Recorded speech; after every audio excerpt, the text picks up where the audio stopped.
तो पहले भी पढ़ा हूँ बहुत, सब अलग अलग है। शरीर तो 9 कर्म है, इंद्रियां है जो अभी अभी सेक्टर नंबर 4 में पढ़ाया था, वो जो ज्ञानावरण आदि का 6 विषम आदि, इसलिए इंद्रिया अलग है, मन अलग है, क्योंकि मन के जो कर्म भी अलग है। ये तीनों अलग अलग है, परंतु सब एक दूसरे से संयुक्त है। ये इतना जटिल विषय है, अभी इतना जल्दी भी समझ नहीं आएगा और विश्लेषण भी करना संभव नहीं है। अब धीरे धीरे आप लोग को पता चलेगा। इसलिए अभी यहाँ शरीर संबंधी बता रहे हैं।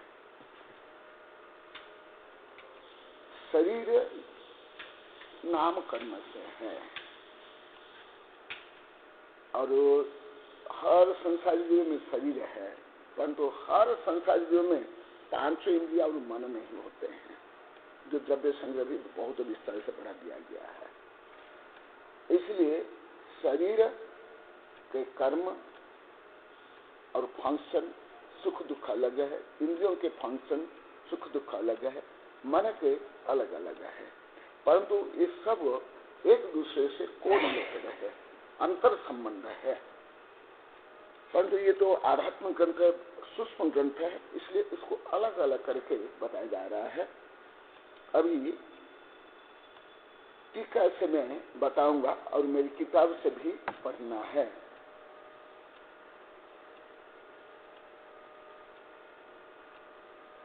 कल सामान्य रूप में गाथा बताया था, सुखम व पूर्णम दुखम केवल नानसी अस्थि देहवदम।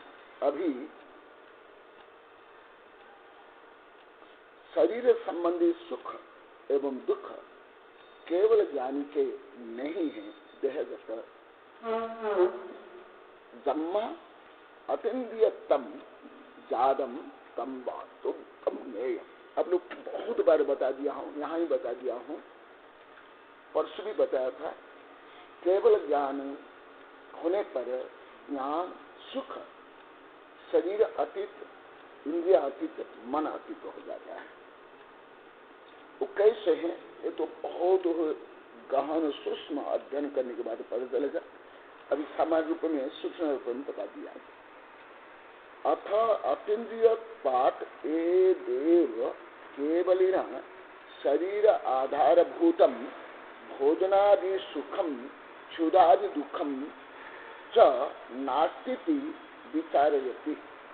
कल मैं आप लोग को बताया था और मेरी किताब में बहुत विस्तार से लिखा हूँ, ये किताब में, इस किताब में और भी विभिन्न किताब में। अभी इस किताब में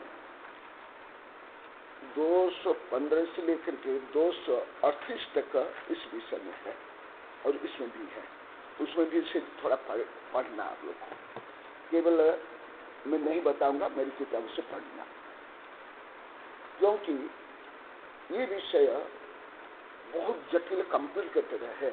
एक विषय नहीं, जैसे फॉर एग्जाम्पल कानून अलग विषय है, संविधान अलग विषय है, कोई ऐसा कॉम्प्लिकेटेड नहीं है। इसी प्रकार जैसे फॉर एग्जाम्पल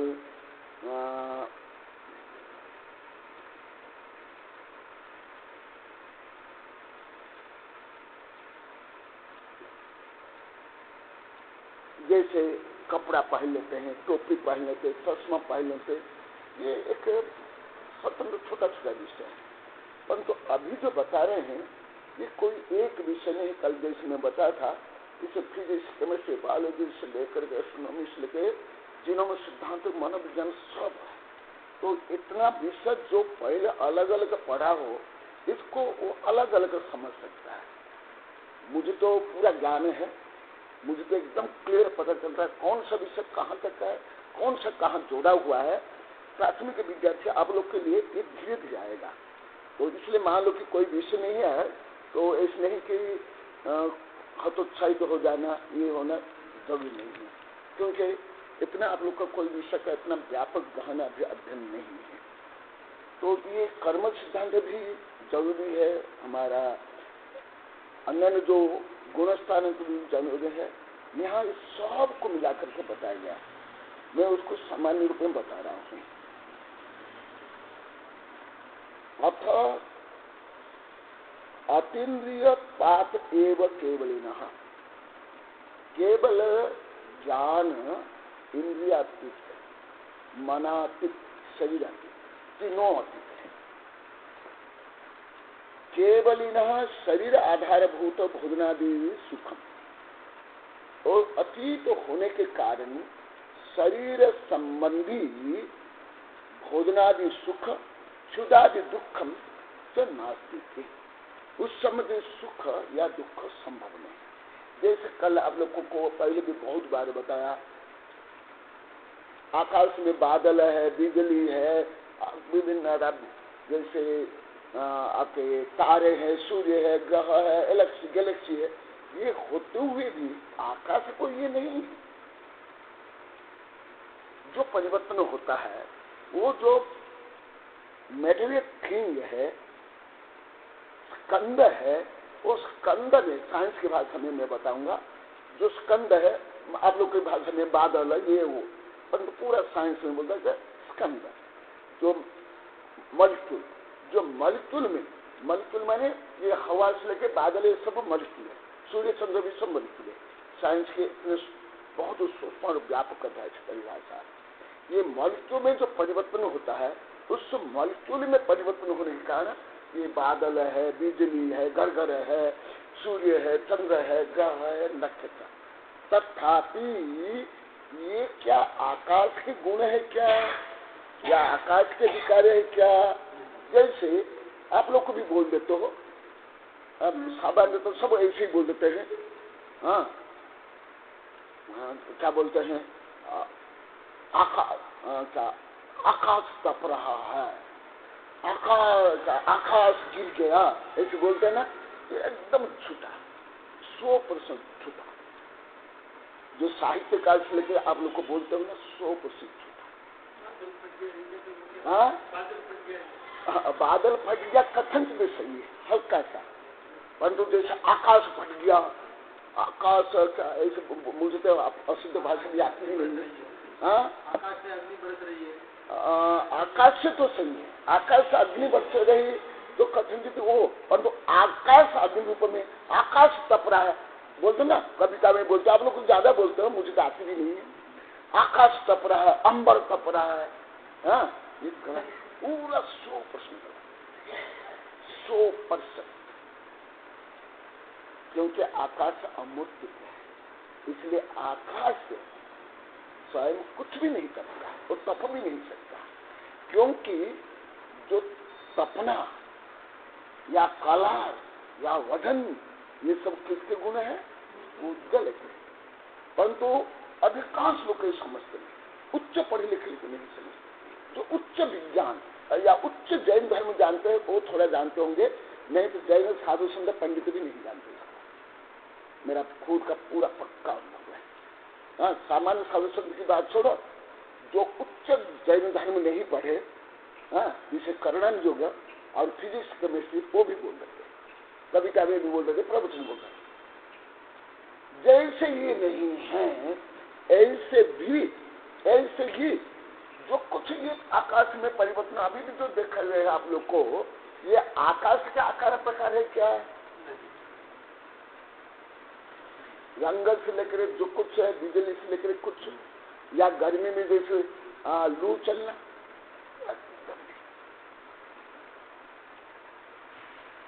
इसीलिए दवा नाले से भी आकाश का एक प्रदेश गर्म नहीं होगा, एटम बम से भी आकाश का एक प्रदेश विस्फोट नहीं होगा, सुदर्शन चक्र से भी आकाश में किसी प्रकार परिवर्तन नहीं हो सकता। ये सब मैटेरियल थी, मॉलिक्यूल, उज्जवल स्कंद। मान लो, क्योंकि आप लोगों को द्रव्य संग्रह में थोड़ा पढ़ाया था, मैं अलोकाकाश में अभी गया, मेरे ज्ञान से, आगम ज्ञान से अलोकाकाश में, मैं अलोकाकाश को मेरी प्रज्ञा रूप चक्षुष में देख रहा हूँ। क्या अलोकाकाश में कोई वर्ण है, कोई बादल है, कोई सूर्य चंद्र ग्रह नक्षत्र है, कोई बिजली चमक रही है, कुछ क्यों? वहां कोई मेटल थिंग है ही नहीं। इसी प्रकार 13वें गुण स्थान के पहले पहले 12वें गुण स्थान तक जो घाती कर्म के उदय से जायमान जो कुछ किया है वो 13वां गुण स्थान में कुछ भी नहीं होती है, क्योंकि घाती कर्म से ही भावात्मक विकृतियां आती है। अभी आपको धीरे धीरे आगे पता चलेगा, मैं तो अभी प्रस्तावना रूप में बता रहा हूं। क्षुदादि दुखम न च नास्ति विचारयति, सुखम व दुखम पूर्णम दुख केवल नानी स नथिम, सुखम दुख पुनर दुखम व केवल ज्ञानी न नास्ति। वहां शरीर है, द्रव्य मन है, और उस शरीर आश्रित द्रव्य इंद्रियां भी है, तीनों है द्रव्य रूप में, तथापि वहां नहीं। जैसे अलौकाकाश में कोई इंद्र धनुष बिजली पवनडर से लेकर के कोई सूर्य चंद्र ग्रह नक्षत्र कुछ भी नहीं, यहाँ तक कि सिद्ध भगवान भी नहीं, यहाँ तक कि परमाणु भी नहीं, कुछ भी नहीं। इसी प्रकार अरिहंत भगवान में नहीं, 13वां गुणस्थान में नहीं, 14वें गुणस्थान में और सिद्ध अवस्था में एकदम नहीं, एकदम नहीं। क्यों?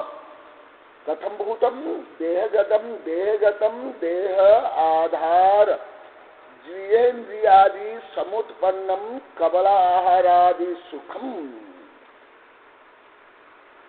देह के आधार में इंद्रियां और उसके पीछे जो द्रव्य कर्म भाव कर्म नो कर्म, उसके कारण संसारी जीव आहार करके वो यथायोग्य तृप्ति को प्राप्त करता है, सुख को प्राप्त करता है। ऐसे सुख भी केवल ज्ञान में नहीं है। क्यों नहीं? अभी आगे चलेगा। असाता असातोदय जनित क्षुदादि दुखम वा, या असाता जनित क्षुदादि दुख भी नहीं है, ना साता जनित सुख भी है, ना असाता जनित दुख भी। ये सुख दुख से परे। हाँ, जो तीर्थंकर भगवान 4 कल्याण से युक्त भी ये सब दुख सुख दुख उनको होता है। वो 1000 वर्ष तपस्या करते हैं, उस समय भी सुख दुख होता है उनको।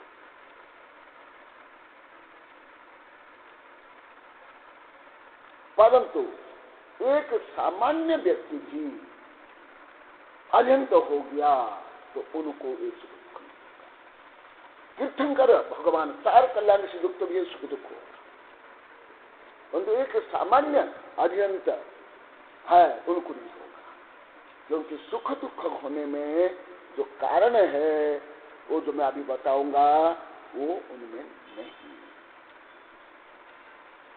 कस्मात नास्ति, क्यों नहीं? प्रश्न हुआ।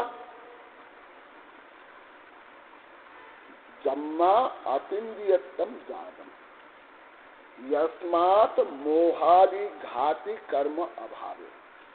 कल भी सामान्य रूप में बताया, आज विस्तार से टीका में आ रहा है, बताऊंगा क्यों। यस्मात् मोहादि घाति कर्म अभावे, जो मोह आदि घाती कर्म के अभाव से पंचेंद्रिय विषय सुखाय व्यापार रहितत्व जातम।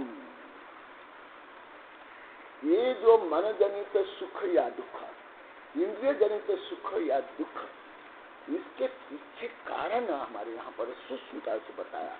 अभी मनोविज्ञान में भी शरीर विज्ञान में भी कुछ शोध किया, परंतु यहाँ तक शोध नहीं हुआ। कल भी कुछ रात को आया था, मैं बताऊंगा अभी संदेह प्राप्त।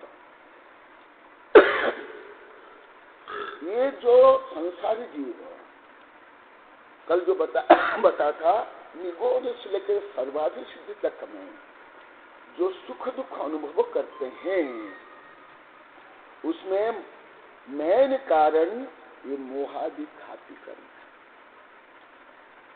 शरीर केवल साधन है, इंद्रिया साधन है, मन साधन है।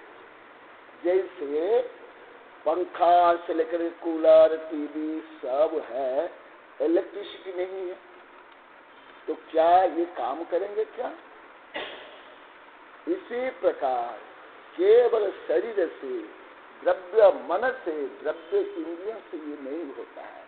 ये तो केवल उपकरण है, ये उपकरण है। उपकरण के पीछे जो ऊर्जा है वो घाती कर्म से जायमान जो भाव कर्म है उसके कारण होता है। तस्मात् अतीन्द्रिय पाप हेतु हो अतीन्द्रिय नेव तद ज्ञान सुखम च ज्ञेयमिति। इसलिए उनका ज्ञान और उनका सुख क्या हो जाता है? अतीन्द्रिय हो जाता है। जैसे मैं अभी बोला, परंतु आप लोग को शायद ऐसा अनुमान भी नहीं लगा पाए होंगे। जैसे अलौकाकाश में, ये जो लोकाकाश में जो कुछ है अलौकाकाश में होता है क्या? मोक्ष मार्ग, दिव्य ध्वनि, विग्रह गति, सिद्ध भगवान, पंच परमेष्टि सब लोकाकाश। वहाँ ऐसे नीला वर्ण भी देखा देगा?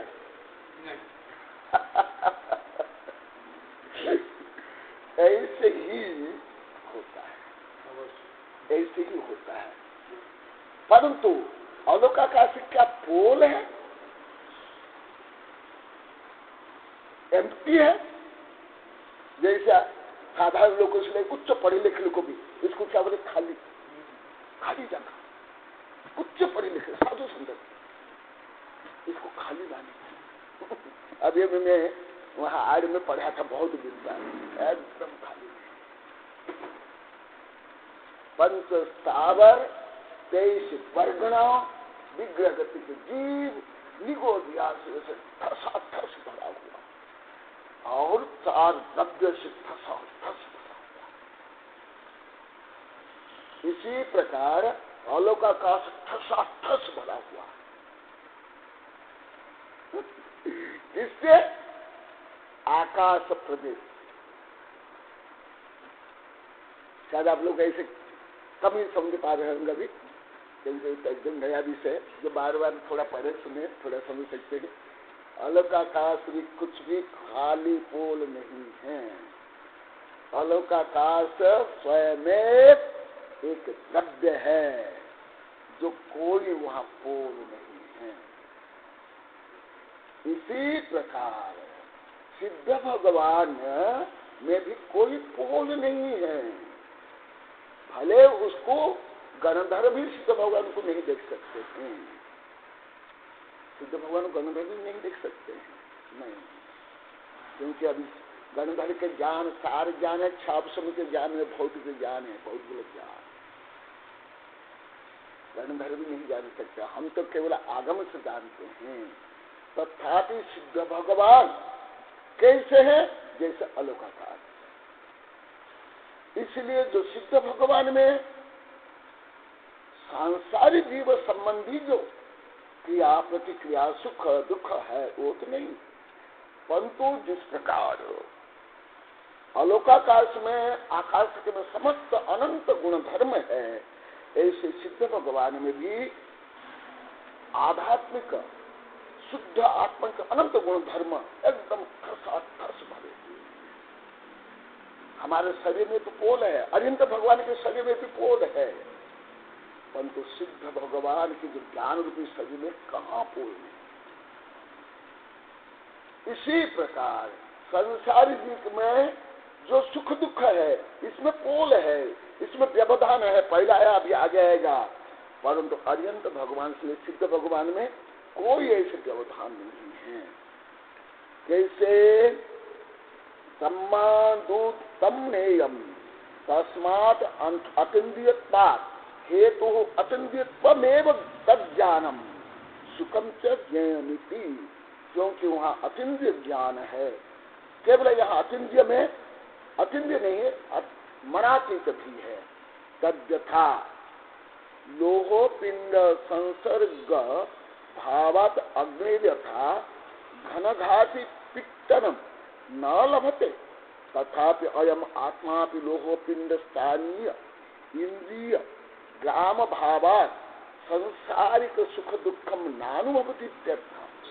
ये इसमें कुछ स्थूल उदाहरण देता हूं, एकदम बच्चों के उदाहरण। जैसे छोटे बच्चे 2-3 वर्ष तक एक झुमका को झुम करके उसका आनंद लेते हैं, है ना। वो झुमका में क्या है, 2-3-4 कंकड़ पत्थर इतना ही है ना, और उसका ही आनंद लेते हैं। संसारी जीवन इसी प्रकार सत्ता संपत्ति प्रसिद्धि भोग का आनंद लेते हैं बच्चों के इसी झुमका। इसलिए संसारी मोही जी ये अकिंज ज्ञान सुख को समझ नहीं पाता। जैसे छोटा बच्चा, उसको क्या चाहिए, जैसे छोटे बच्चे आते ना, मेरे वहां ग्लोब है ना, माँ बैलून, ये बॉल ऐसे बोलते रहेंगे। वो ग्लोब को क्या मानते हो, बॉल, केवल खिलौना। बच्चे कुछ भी सामग्री को क्या देखते हैं, किस रूप में देखते हैं, खिलौना। भगवान की मूर्ति हो, कपड़ा हो, बर्तन हो, भोजन हो, ग्रंथ हो, कुछ भी किस दृष्टि देखते हो, खिलौना। क्योंकि उनका जो मानसिक स्तर है, भावात्मक स्तर है, वहां तक। क्योंकि हमें जो कुछ ज्ञान होता है अपने अपने स्तर के अनुसार होता है, अपने अपने पात्रता के अनुसार होता है। तो यहाँ पर आचार्य जी बता रहे हैं कि संसारी जीव जो कर्म सहित जो सुख दुख अनुभव करते हैं वो भगवान वो नहीं करते हैं, क्योंकि इस कर्म से वो परे होकर के शुद्ध हो गए। जैसे और कुछ आप लोग को मैं उदाहरण देता हूँ। जैसे जो शराबी है, वो शराब पीने में उसको आनंद आता है, मजा आता है। जो मांस खाते हैं, बीड़ी सिगरेट पीते हैं, या चोरी करते हैं, वेश्यागमन करते हैं, उस जगह तो उसको आनंद आता है। आनंद आता है इसलिए भोग करता है। कर्म सिद्धांत से लेकर मनोविज्ञान में और प्रायोगिक, परंतु वो आनंद क्या सिद्ध भगवान में है? अरे तो भगवान है तो दुखी होंगे।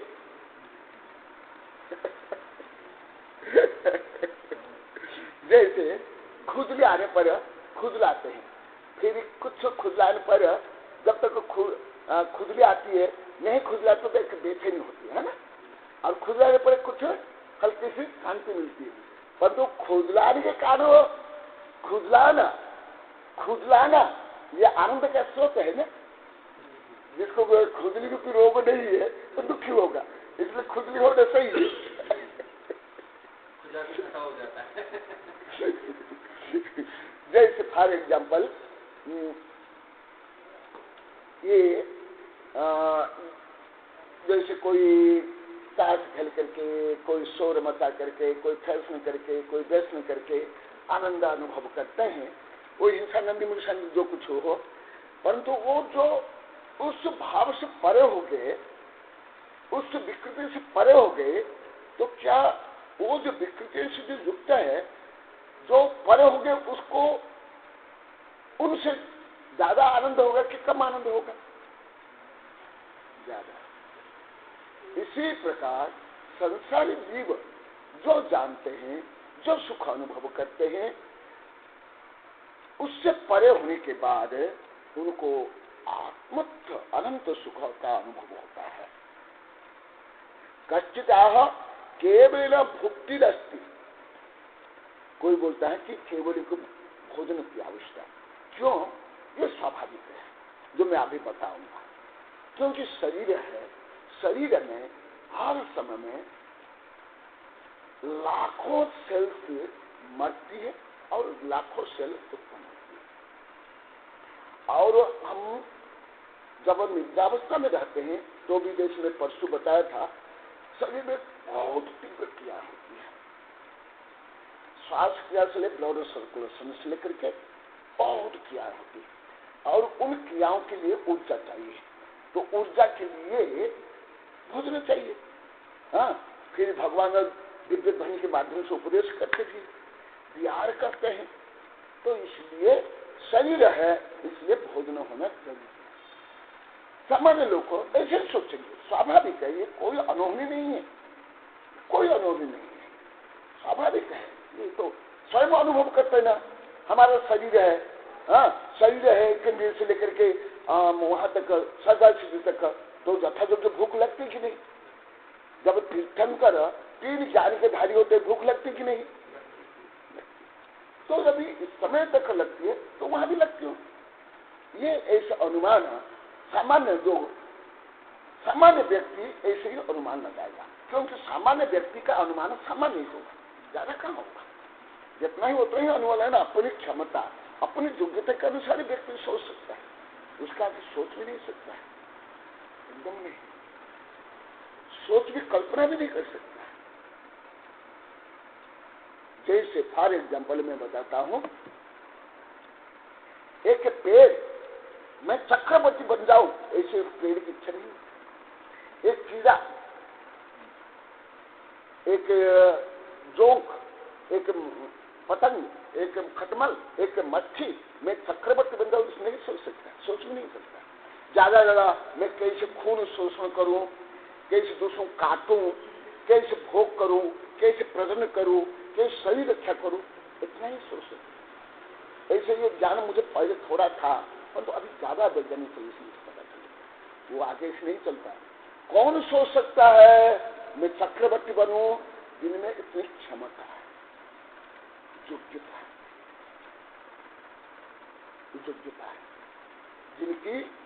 जिनकी माइंड मन है, माइंड के साथ साथ जिसमें उसी प्रकार क्षोभ समय है, बुद्धि। हर व्यक्ति नहीं सोच सकता, नहीं सोच सकता, क्योंकि क्षोभ समय के अनुसार ही योग्यता बढ़ती है। तो योग्यता के अनुसार अभी तो धीरे धीरे आप लोग को बताऊंगा, इसमें भी है। तो इसलिए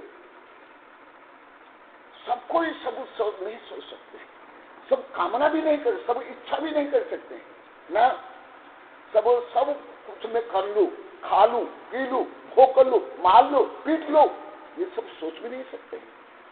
अब क्या सोचते होंगे? हाँ, खोटा तो सोचेंगे, परंतु खोटा में भी बड़े बड़े खोटा काम नहीं सोच सकते। ये सब जो मैं बड़े बड़े मनोविज्ञान और हमारे बड़े बड़े ग्रंथ पढ़े ना, ये सब मुझे समझ आया। ये सामान्य ग्रंथ में ये कुछ भी आप लोग को पढ़ेगा नहीं मिलेगा, एकदम नहीं मिलेगा।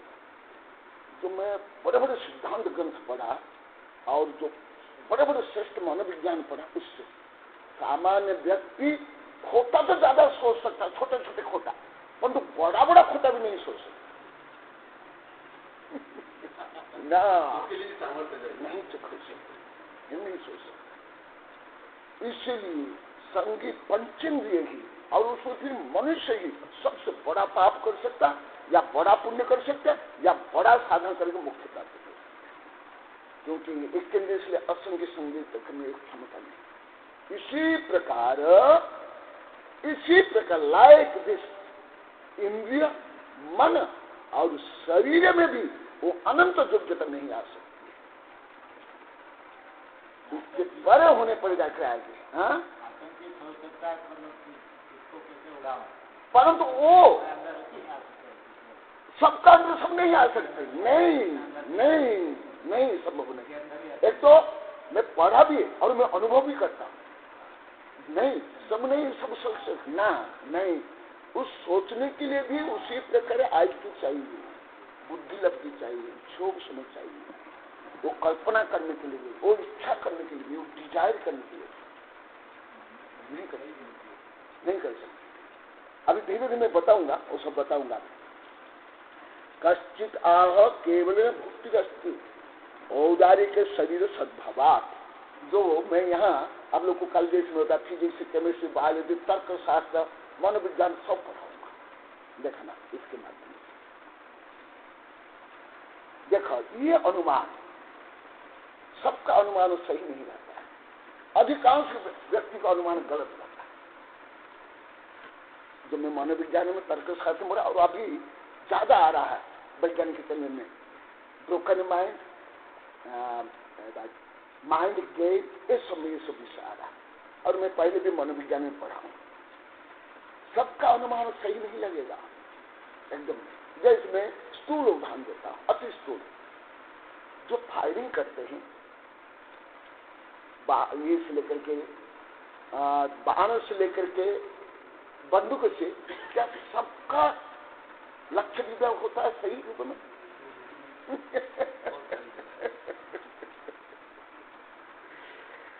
इसलिए सबका अनुमान सही नहीं रहता है। अनुमान अधिकांश का गलत है। जैसे मैं आप लोग कुछ स्थूल उदाहरण देता हूं, मेरा इस संबंधी बहुत अनुभव है। आप लोग पेपर में पढ़ते होंगे, टीवी में आता होगा, इस बार वर्षा नहीं होगी या वर्षा होगी या ये होगा वो होगा। अधिकांश को जो पूर्ववाणी फेल हो। मेरे के खुद वैज्ञानिक के पूर्वाभास फैल हुआ, मिट जाता था, खूब भयंकर जाता था। तो उनका सब अनुमान थे। अधिकांश कई ज्योतिषों का, भविष्य वेत्ताओं का भी, सबका अनुमान भी सही नहीं रहता। अधिकांश का अनुमान गलत होता है। जैसे ये शरीर है, इसलिए अनुमान क्या लगा दिया, भोजन करेगा ही, ये गलत अनुमान लगा। जैसे मैं अनुभव किया, मेरे पहले के संघ के साधु से लेकर इन लोग के ये अनुभव, गृहस्थ का अनुभव ज्यादा कर गलत नहीं है। मेरे वैज्ञानिक प्रोफेसर शिष्यों का भी, हमारे पहले के साधु संतों के से लेकर इन लोगों का भी अध्ययन करता, पर मैं बोलता भी नहीं, क्या कर गलती भविष्यवाणी वैज्ञानिकों से भविष्य क्यों अनुमान लगाने के लिए भी जो क्षमता योग्यता चाहिए। जैसे वर्षा फेंकते हैं, पत्थर फेंकते हैं, क्या लक्ष्य पर वो पत्थर या वर्षा या वो बुलेट या तीर लगता है सबका? भले वो वर्षा या तीर आगे चल जाएगा, आप बोलोगे कि ऊर्जा कम, शक्ति कम फोर्स लगाया, नहीं, फोर्स तो ज्यादा लगाया। वो जो लक्ष्य था, गोल था, वो गोल को पार करके आगे चल गया। इसका मतलब क्या हुआ, वो फोर्स ज्यादा लगाया, तब तो वो आगे गया ना। कुछ समझ में आ रहा? मैं कल बता था, इसलिए मैं बहुत गहन विषय पढ़ाऊंगा, बोल दिया था कल। हाँ एक विषय को विभिन्न विषय में पढ़ाऊंगा। तो इसका मतलब वो फोर्स ज्यादा लगाया ही, इसलिए आगे गया, परंतु लक्ष्य में, इसका मतलब क्या हुआ, लक्ष्य च्युत हो गया। इसी प्रकार जो लोग अधिकांश जो अनुमान लगाते हैं, तर्क करते हैं, क्या कर कुतर्क करते हैं, अतर्क करते हैं, सही तर्क नहीं देता किसी भी संबंध, अधिकांश संबंध। जैसे फॉर एग्जाम्पल शरीर है, इसलिए शरीर हमारा शरीर है, और जो जिस जीव में संसार का अनंत जीवों में शरीर है, और जिस जीव में शरीर है वो भोजन करता है, इसलिए अनंत भगवान का भी शरीर है, इसलिए भोजन ये बोलते, इसको तर्क का बोलते, लॉजिक, अनुमान। परंतु ये सही नहीं होता है, सबका सही नहीं, कैस नहीं। अभी धीरे धीरे आप लोग को पता चलेगा। ये तर्क भाषा है। असद्विद्य कर्मोदय सद्भाव, और वो तर्क के लिए भी कारण दे रहे, कारण भी दे रहे, परंतु कारण भी सही नहीं कारण भी दे रहा है। देखो कारण क्या दे रहा है, असद्विद्य कर्मोदय सद्भावात् वा, जो अनुमान लगाया वो तर्क दे रहा है, कारण बता रहा है, रीजन बता रहा है, क्योंकि असाता वेदिनी आदि कर्मों का उदय है। क्योंकि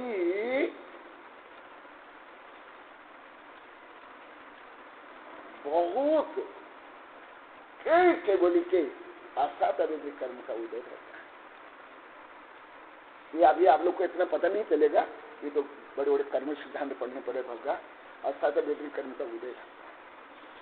मैं बोला था भी सेक्टर नंबर 4 में भी, परंतु पढ़ाया नहीं आप लोगों को, शायद आप लोग को भी पढ़े नहीं होंगे। 13वें गुण स्थान में भी असाता वेदनी कर्म का उदय रहता है। और यहाँ ही मैं बता दिया था 148 प्रकृति में पाप प्रक्रिया कितनी है, पुण्य प्रक्रिया कितनी है? तो पाप ज्यादा के पुण्य तो इसलिए 13वें गुण स्थान में भी असाता वेदनी कर्म का उदय है। देखो वो भी तर्क दिया परंतु तर्क यहाँ काम नहीं कर रहा। इसलिए अधिकांश व्यक्ति के अनुमान भी गलत निकलते हैं और अधिकांश व्यक्ति के तर्क भी सही नहीं होते। अभी रात को ज्यादा आता है ये माइंड के, उस पर ये बहुत दिखाया जाता है। मैं पहले भी पढ़ा हूँ परंतु अभी बहुत ज्यादा इसे दिखा रहे हैं, बहुत ऐसे विषय, और मैं अभी धीरे धीरे वो भी बताऊंगा, क्योंकि तर्क शास्त्र में ये आध्यात्मिक शास्त्र है, इसलिए तर्क आप लोग कम बता रहा हूँ। और मैं प्रायोगिक रूप में अनुभव किया अधिकांश लोग के तर्क भी गलत करते, अधिकांश तर्क सही नहीं बोलते। वो किस लगा देंगे, कहाँ की ईंट कहाँ की रोड़ा, भादुवती में कुल जैसे यहाँ अभी उसका खंडन होगा, आगे मैं बताऊंगा। अभी ये तर्क भी, उनका अनुमान भी गलत है। अस्मात् आदिवत परिहार माह तद भगवतः शरीर औदारिक न भवति किंतु परम औदारिकम। जैसे यहाँ से अंतर पड़ गया। जैसे ये विषय तो बहुत गहन में कल ही बता दिया, तो 2, 3, 4, 5 दिन भी चल सकते थे। इसमें नहीं पढ़ाता हूँ, जो स्कूल कॉलेज में पढ़ाती है, अन्य साधु संत पढ़ाते हैं, इसमें नहीं पढ़ाता हूँ कभी से। अभी देखा यहाँ आप लोगों को कुछ गहन विषय हल्का सा बताता हूँ।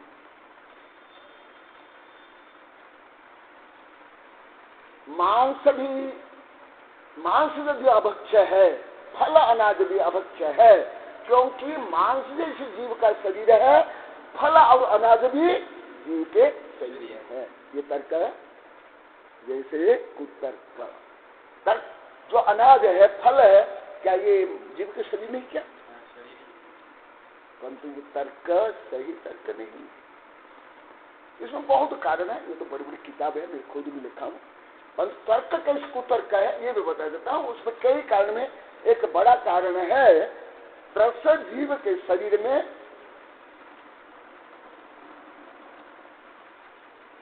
क्या होता है, रस के बाद रूधिर से लेकर के मेदा जो सप्त धातु, और स्थावर में सप्त धातु नहीं। और बहुत बड़े बड़े कारण है। और बड़ा कारण है, जो प्रसव जीव के शरीर में एक केंद्रीय से लेकर पंचेंद्रिय निगोद या जीव होता है। अभी मैं आज में 1-1.5 महीने तक पढ़ाया था, वो सभी यहाँ एक था। परंतु तर्क तो दिया, फल भी तो पेड़ का शरीर है, अनाज भी पेड़ का शरीर है, तो मांस में इसमें क्या अंतर है? परंतु तर्क कैसे है? जैसे अधिकांश लोग तर्क देते, मैं तो अनुभव किया, लगभग अधिकांश व्यक्ति साधु संत के भी तर्क, पंडित के तर्क, कई वैज्ञानिक प्रोफेसर लेक्चर के तर्क ऐसे ही जाता है, स्लिप करता है, एकदम एक्यूरेट टाइम में पहुंचता है। जैसे फॉर एग्जाम्पल ये जैसे गोल है, मान लो कि यहाँ लक्ष्य बिंदु है, ये यहाँ लक्ष्य है, हाँ, परंतु बाण यहाँ लगा तो वो गोल को छेद में भावे में क्या क्या उसको नंबर आएगा, क्या वो विजयी बनेगा? क्या ऐसे ही होता है। अब ये आगे बता रहे, वो शरीर तो है, परंतु वो कौन सा शरीर? औदारिक शरीर नहीं, परम औदारिक शरीर, दोनों में अंतर। जैसे मैं आप लोग को बहुत बार बता दिया, यहाँ भी पढ़ा दिया, पहले भी पढ़ा, वहां भी पढ़ाया, उसको जोड़ के बोलो। यहाँ भी 10-20 बार बोल दिया। पानी भी लिक्विड, शराब भी लिक्विड, खून भी लिक्विड, पेशाब भी लिक्विड, पीर भी लिक्विड, पॉइजन भी लिक्विड, सब मेटेरियल है कि नहीं? सब क्या है? बहुत तो प्यास लगने पर विष पी लो, क्यों? वो तो लिक्विड है, सब लिक्विड है। साइंस के अनुसार, धर्म के अनुसार कोई अंतर नहीं। साइंस के अनुसार, धर्म के अनुसार या real, there is no difference. ಒಂದು लिक्विड लिक्विड में अंतर है कि नहीं? अंगूर रस, सेव के रस, गुड़, एक शब्द से क्या बनाते हैं? शराब बनाते हैं। मुझे कई विद्यार्थी पूछे, गुरुदेव आप तो अंगूर खाते हो, फिर शराब पीने के लिए क्यों मना करते हो? मुझे डायरेक्ट पूछे।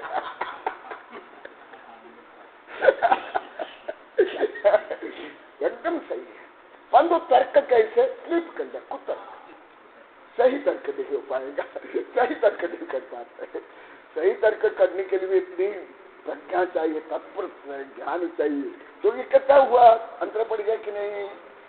अंतर पड़ गया। इसी प्रकार और मैं एक आध उदाहरण देता हूँ, आगे बताऊंगा, इसमें बताऊंगा और मेरी किताब से पढ़ना, इससे आप लोग को हर विधा का ज्ञान होगा। मैं कल बताऊंगा, फिजिक्स केमिस्ट्री बायोलॉजी लेकर 10, 20, 30, 40, 50 विषय का ज्ञान हो जाएगा। देख लेना, केवल इसकी टीका में, जो आप लोग के जीवन में कभी सुने भी नहीं, पढ़े भी नहीं, सोच भी नहीं, वो ज्ञान हो जाएगा।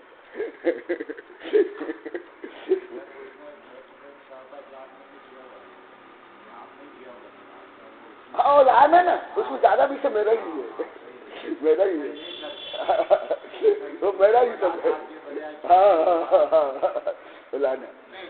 एक वैज्ञानिक था, उसने दूध को भी हाँ मालूम है, मुझे भी मालूम। मैं तो डायरेक्ट पूछे, मुझे डायरेक्ट पूछे, मुझे आक्रोश में पूछे डायरेक्ट। अरे सही बोले आप, एकदम सही, मुझे डायरेक्ट पूछे।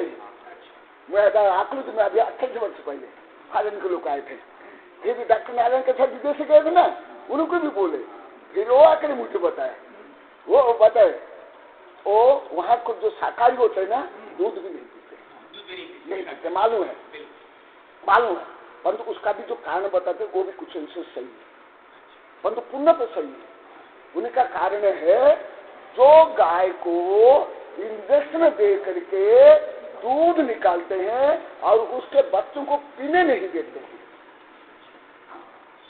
इसलिए उनका जो कुछ तर्क सही।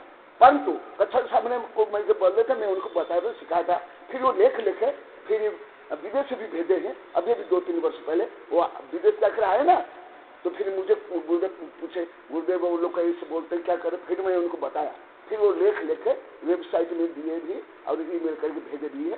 तो मैं उनको थोड़ा सा तर्क दिया था, अभी हल्का से दे देता हूँ। ये रियल शरीर के ही अवयव है, ये तो एकदम निश्चित, कोई दोष नहीं। परंतु यहाँ केमिकल जो चेंज होता है, जो सप्त धातु में पहले रस के बाद रुधिर, मेद, मज्जा आदि परिणमन होता है। ये जो आगे जा करके जो परिणमन होता है, उसमें ये वायरस से बैक्टीरिया सब उत्पन्न होते हैं और उसमें जो खून आदि के गुण आते हैं। एक दूसरा, दूध में अभी सेक्टर आयर में 1-1.5 महीना पढ़ाया था, गुदावस्था भी आए थे, कल भी बता रहे थे, उन लोग को पढ़ा, इन लोग को भी पढ़े हैं, इसमें भी दिया हूं। दूध में इंद्रिय से लेकर के असंख्य पंचेंद्रिय जीव, लब्ध पर्याप्त जीव नहीं होते। पानी में तो होते हैं, अन्य में तो होते, उसमें नहीं होता। जब तक दूध धारस है अंतर्मुक्त तक उसमें कोई जीव नहीं होता। और एक कारण, जो बच्चा पीने के बाद जो बच जाता है, यदि थन में रखेंगे वो थन भी खराब हो जाएगा, फट जाएगा, सड़ जाएगा। इसलिए जो इंजेक्शन नहीं दिया जाता है, जो बच्चों को पिलाने के बाद जो बचा हुआ दूध लेते हैं, वो कोई दोष नहीं, किसी भी दृष्टि से, अहिंसा की दृष्टि से, बच्चे की दृष्टि से, गाय की दृष्टि से, किसी भी दृष्टि से, परंतु क्रूरतापूर्वक इंजेक्शन दे करके बच्चों को बिना दूध दिलाए वो जो निकालते हैं, वो तो दोष है, दोष है, एकदम दोष है। तो अभी देखो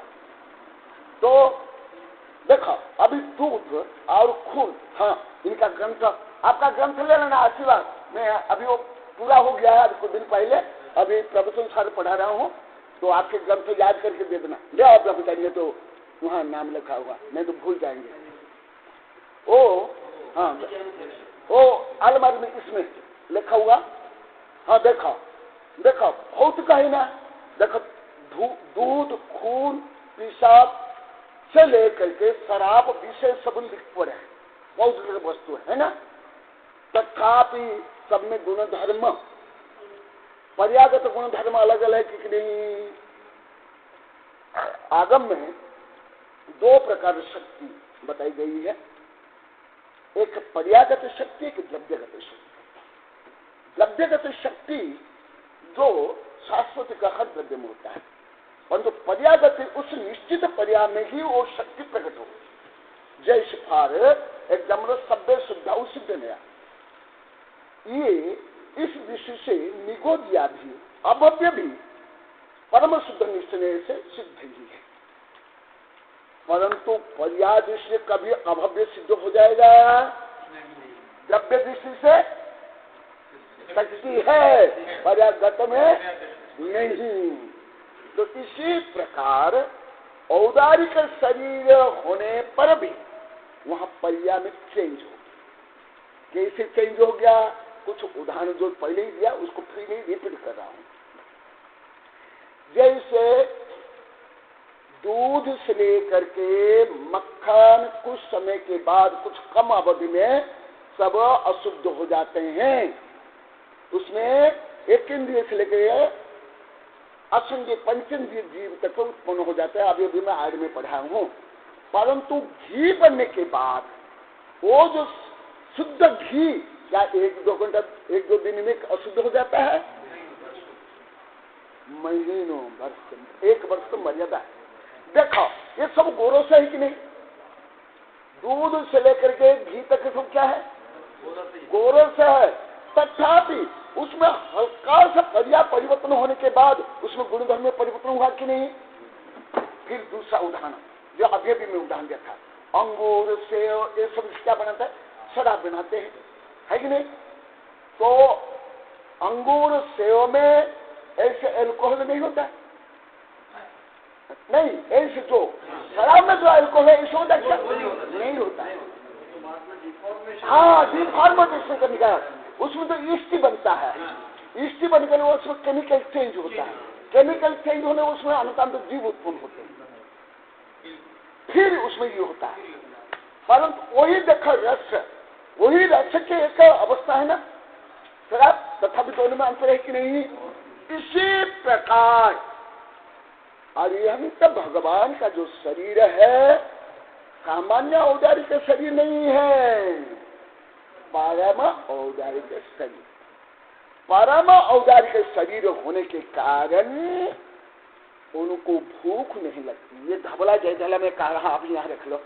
हाँ, धबला जय धबला में कहा गया, अभी अभी विज्ञान में आया, मैंने इस किताब में लिखा हूँ कि देखो इस किताब में और सूक्ष्म जीव विज्ञान, शुद्ध जीव विज्ञान, माइक्रोबायोलॉजी टू प्योर सोल, इसमें बहुत लंबा चौड़ा लिखा हूं, इसमें भी लिखा हूं। अरिहंत भगवान जो सामान्य अरिहंत नहीं, जो तीर्थंकर जिनके 3 नहीं 4 कल्याण के भी हो गए, उन्हीं के शरीर में भी निगोदिया जीव रहते हैं। और कितने रहते हैं? करोड़ों अरब खरब नहीं, अनंत अनंत। और इस किताब में आप लोग पढ़ लो, जितने वैज्ञानिक अनुसार हमारे सेल जितने हैं शरीर में, सेल से उसमें 10 गुना माने खरब सेल से तो हमारे शरीर में, और उसमें 10 गुना क्या है? वायरस बैक्टीरिया है। परंतु क्या होता है, ये वायरस बैक्टीरिया होता है। आप लोग को कुछ साइंस भी बताऊं, क्योंकि कल मैंने प्रतिज्ञा की मैं साइंस भी बताऊं, फिजिक्स, केमिस्ट्री, बायोलॉजी, तो मैं नहीं बताऊंगा तो मैं दोषी हो जाऊंगा, प्रतिज्ञा भंग हो जाऊंगा, प्रतिज्ञा हो जाऊंगा। कल आप लोग बता रहे ना, इसमें मैं फिजिक्स, केमिस्ट्री, बायोलॉजी सब बताऊंगा, तो मैं भी बता रहा हूँ। देखा आप लोग को कुछ मेडिकल साइंस भी बता रहा हूँ, और ये जो सूक्ष्म जीव विज्ञान हमारे वैज्ञानिक गोदावरी साहब का जो विषय है ना, वो बता रहा हूँ। और वर्तमान जो उच्च विज्ञान में केवल ये सूक्ष्म जीवों का ही रिसर्च हो रहा है या ब्रह्मांड का, 2 का ज्यादा रिसर्च हो रहा है हमारे देश में भी। देखिए वो सूक्ष्म जीव क्या, जो हड्डी में, मांस में, पीर में, रोगी के जो रोग के अभी अभी आए ना एक नया एक वायरस है, उसको अभी शोध करें, हाँ अरबों रुपए खर्च करें इतना। तो ये जो रोग होता है, रोग से लेकर कोई चीज सड़ती है, एनीथिंग जो सड़ती है, शरीर सड़े, फल सड़े, कुछ भी सड़ते है, उसमें कारण क्या है? ये बैक्टीरिया और वायरस। परंतु जैसे मक्खन अंतर्भूत में क्या हो जाता है, क्यों अभक्ष होता है? उसमें जल्दी शीघ्रता से, अभी भी आज में पढ़ा था यही सालिका ट्रेन के समय, जल्दी उसमें केमिकल चेंज होता है। कैसे? स्थूल रूप में आप लोग को बता देता हूं। जैसे सर्दी में मर्यादा ज्यादा है, बरसात में मर्यादा क्यों? ये जो वातावरण, ह्यूमिडिटी, सांद्रता, आर्द्रता, जलकणा, गर्मी, इसके कारण जल्दी जीव उत्पन्न हो जाता है। परंतु आकाश में जीव उत्पन्न, आकाश का अंदर तो है, परंतु जैसे शरीर में जीव उत्पन्न होते हैं, ऐसे आकाश के माध्यम से जीव उत्पन्न होते क्या है? नहीं, क्योंकि नॉन मैटेरियल थिंग है ना। इसी प्रकार जैसे मक्खन में ज्यादा जीव उत्पन्न होते हैं, घी में इसी जल्दी उत्पन्न होते क्या? क्यों? देखो कितना उच्च विज्ञान, ये विज्ञान अभी सिद्ध हो गया। मैं लिख जाऊं, हमारे धर्म में सूत्र रूप में, परंतु विज्ञान उसकी व्याख्या करे, कमिटी करे। कारण उसमें जीव उत्पन्न करने के लिए जो तत्व चाहिए, जो ह्यूमिडिटी और केमिकल चाहिए, वो नहीं है। जीव उत्पत्ति के लिए बड़े कारण में से एक कारण है आर्द्रता, दूसरा कारण है हीट, तापमान, तीसरा कारण है उद्गत। ये तीनों होने के बाद विग्रहगति साधे जीव उत्पन्न होते हैं। परंतु हमारे शरीर से लेकर के तीर्थंकर भगवान जो 4 कल्याण से धारी, उन्हीं के शरीर में भी अनंतांत निगोदिया जीव होते हैं। धबला में आया जब श्रेणी आरोहण करते, ये सब निगोदिया जी सभी निकल जाते हैं या मर जाते हैं, और 13वां गुणस्था में निगोद से रहित हो जाता है। और इस शरीर क्या होता है? जिस शरीर में सप्त धातु, तद्भव मोक्षगामी तीर्थंकर भगवान को भी सप्त धातु होती है, इसलिए बच्चा पैदा होता है, नहीं तो पैदा हो नहीं सकता। खून भी है, हड्डी भी है, मांस भी है, सप्त धातु। ये मेरी किताब है क्रांति के अद्भुत में तीर्थंकर ऊपर है, मुजफ्फरनगर में छपी थी पहली बार। ये जो प्रोफेसर प्रभात आएगा ना, उन्हीं की तरफ से 200, उसमें मैं सब डिटेल लिखा हूँ कि ये तीर्थंकर के बारे में चल रहा है ना। अभी तो ये केवल 3-4 पेज, वो तो एक पूरी किताब है, वो किताब का भी सभी मैं बता रहा हूँ। 4 ज्ञान के धारी, 64 विधि संपन्न और तीर्थंकर प्रकृति सहित जो मुनि तीर्थंकर है, उनके शरीर में सप्त धातु होने का कारण सप्त धातु में परिवर्तन होता है, इसलिए उनको भूख लगती है, प्यास लगती है, और उपसर्ग संबंधी कष्ट होता है। और उसमें जो औजारी के शरीर में जो परिवर्तन होता है, इतना तो नहीं होता है, परंतु वो भी होता है। परंतु 13वां गुण स्थान होते होते संपूर्ण निगोद या जीवन निकल जाते हैं। ध्यान रूपी अग्नि से जो घाती कर्म नष्ट हो जाते हैं, ये सप्त धातु परिवर्तित होकर एकदम परम औदार्य शरीर माने स्फटिक जैसे हो जाता है। स्फटिक जैसे होने के बाद जिस प्रकार मक्खन में तो परिवर्तन होता है, दही में परिवर्तन होता है, घी दूध में परिवर्तन होता है, घी में इस जल्दी परिवर्तन नहीं होता। इसीलिए परम औदार्य शरीर होने के कारण जो आगे जो सब बताया गया ये सब दोष नहीं होते। और एक आध उदाहरण आप लोग को दे देता हूँ।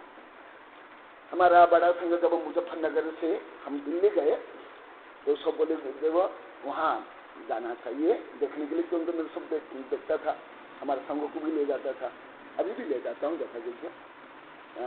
वहाँ कुतुब मीनार और वहाँ 13 मंदिर को तोड़ करके, दिगंबर मंदिर को तोड़ करके कुतुब मीनार बना गया है। अभी भी मूर्तियां हैं, भगवान की मूर्तियां भी, माता की मूर्तियां हैं सब। वहाँ एक पिलर है लोहा का, हाँ, तो वो 300-400-500 वर्ष से है। बोलते ये जंग नहीं लगता है। फिर मुझे बोले गुरुदेवा इसको कोई ऐसे पीछे पकड़ नहीं सकता है। हाँ, मुझे बोले कि आप पकड़ सकते हो? नहीं। अब साहब को लगो, मैं जाकर एक बार में पकड़ लिया, क्योंकि मेरे हाथ बहुत लंबे हैं। और मैं देखा उसमें जंग नहीं लगा है। नहीं, क्यों जंग नहीं लगा? क्योंकि जंग लगने के लिए कारणभूत जो तत्व है कार्बन को निकाल दिया गया, स्टील बना दिया गया। स्टील में क्या होता है? लोहा ही स्टील बनाते हैं, समझे ना? लोहा को ही स्टील बना देते हैं। लोहा में क्या होता है? कार्बन होता है। कार्बन होने के कारण वो जो जलकण के संपर्क में वो उसमें क्या बनता है? जंग आ जाता है। जंग माने उसमें अनंत जी जंग कुछ नहीं है। हाँ, वो जीव लोहा को खाते हैं, पत्थर को खा करके जाते, तो वहां नहीं। इसी तरह स्टील है, स्टील में जल्दी जंग नहीं लगती, लोहा में, क्योंकि वो मल को निकाल दिया गया। इसी प्रकार 12वां गुणस्थान तक जो शरीर में धातुएं हैं, सप्त धातु और निगोदया, ये सब निकल जाते हैं। इसलिए वो शरीर क्या बन जाता है? परम औदार्य शरीर। जैसे साइंस के अनुसार जिसको आप लोग को बहुमूल्य मानते हो, हीरा, तो क्या है जानते हो? कार्बन, पत्थर को ये जो कोयला है ना जलाते हैं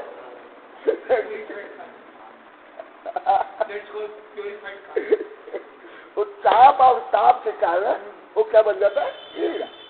परंतु देखो कोयला तो भंगुर है, जल जाता है, काला है, परंतु हीरा ऐसे ही हम लोग का शरीर कैसे है? कोयला जैसे। और अनंत भगवान का कैसे है? हीरा। इसीलिए जो आगे बताया जाएगा ये सब दोष उन शरीर में नहीं होता है। जो अभी जो बताया जाएगा सामान्य, अभी मेरी किताब से आप लोग को पढ़ लेना। जो आगे देखा, शुद्ध स्फटिक संकाशम तेज मूर्तिमयम बपुः जायते क्षीण दोषस्यम सप्त धातु विभज्जितम।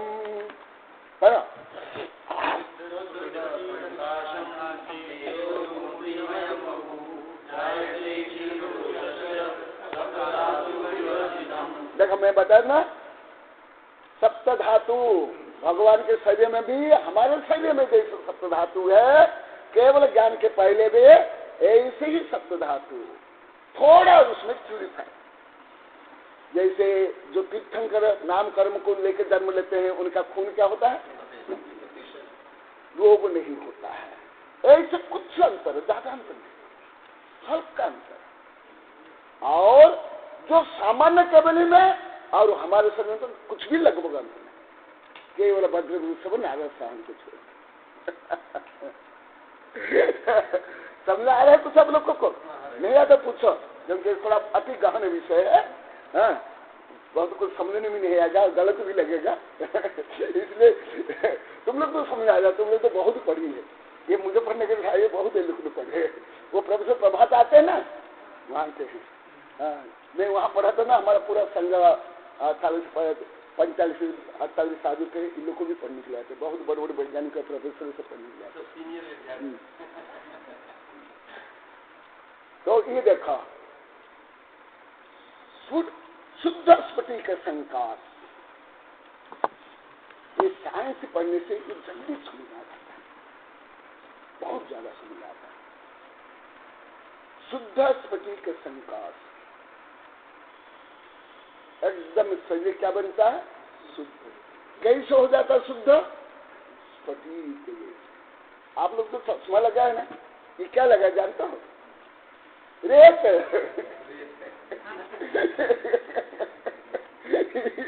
ये सब क्या है?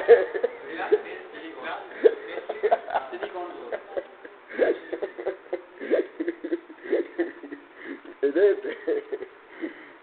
तो रेत गई, रेत को उसको रिफाइन करके केमिकल चेंज क्या बना देते हैं? तो ये रेत से आप देखो, रेत लेकर आंख डाल के देखे क्या? देखो वही अंतर है। हाँ, रेत एक कागज ले लो, उसको गोद से रेत लगा दो, आगे आगे रख लो। परंतु वही रेत को केमिकल चेंज से ग्लास बनाते हैं, वही लेंस बनाते, तो क्या होता है? वही रेत से हम देखते हैं। और रेत ही आप मुंह के आंख के आगे रख लो या आंख में डाल दो, तो कितना अंतर पड़ जाता है। अशुद्धता में और शुद्धता में कितना अंतर। शुद्ध स्फटिक संकाशम तेज मूर्ति मयम बपू, और उनके शरीर से तेज निकलती है जैसे रेडियम या ये रत्न से, जो विशिष्ट रत्न होता है उससे, इसी प्रकार उनके शरीर से तेज निकलती है। ज्ञान तेज नहीं, भौतिक तेज। ज्ञान तेज तो देखे नहीं देता। तेज मूर्ति मयम बपू, जाए तो क्षीण दोष किसको? जब क्षीण दोष होगा 12वें गुणस्थान के अंतिम में, 12वें गुणस्थान के पहले पहले ये सप्त धातु रहती है। हमारे शरीर में जो धातु है ना, हड्डी मांस ये सब, जैसे आप लोगों को स्थूल उदाहरण देता हूँ, तीर्थंकर के बच्चे होते कि नहीं? दीदी क्या है? धातु है ना।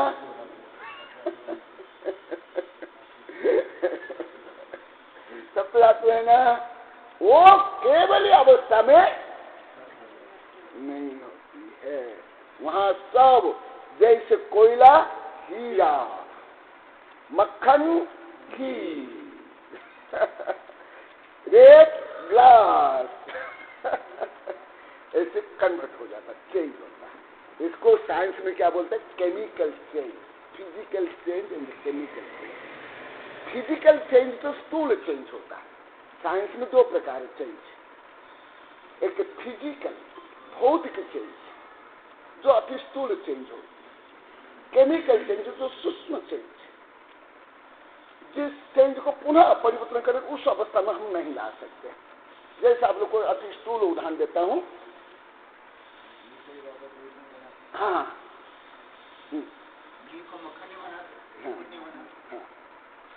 ग्लास है तो वापस रेत नहीं बना।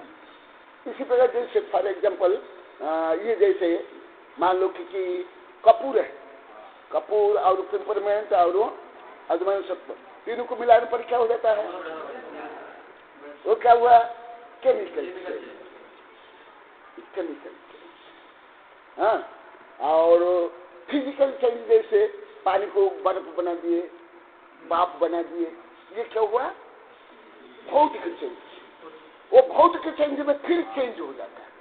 जैसे बर्फ लिक्विड हो जाता कि नहीं, पानी हो जाता कि नहीं, पानी स्टीम हो जाता कि नहीं, स्टीम पानी हो जाता कि नहीं, ये क्या हुआ? Physical change. परंतु यहां जो चेंज हुआ ये रासायनिक चेंज, यहाँ रासायनिक चेंज जो सूक्ष्म चेंज होती है वो है रासायनिक चेंज। तो ये जो हुआ सप्त धातु भी क्या बन गई? स्फटिक के जैसे।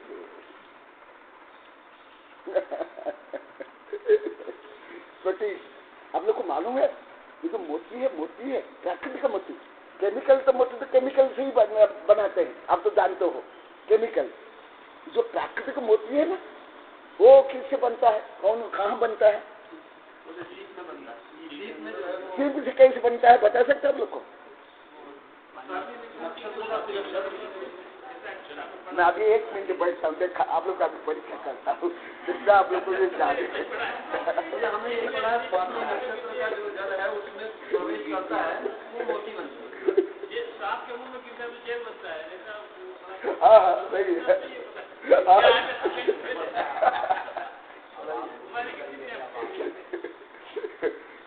आप लोग जितना है बोल दो, मैं फिर बोलूंगा फॉरवर्ड साइंस। अभी हॉट साइंस बताऊंगा, फॉरवर्ड साइंस।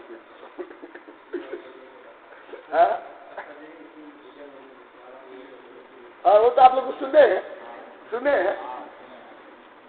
हैं, उसमें भी थोड़ा सत्य हो सकता है, हल्का सत्य हो सकता है।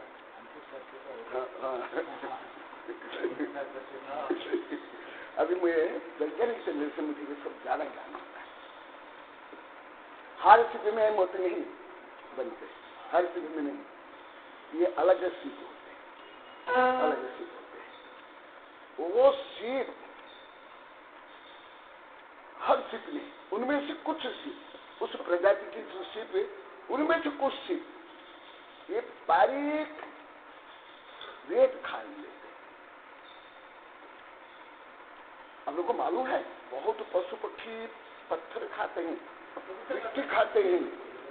हाँ, जो हाथी है ना किलो किलो मिट्टी खाता है, वो स्पेशली मिट्टी, नहीं तो उसका डाइजेस्ट नहीं होता है।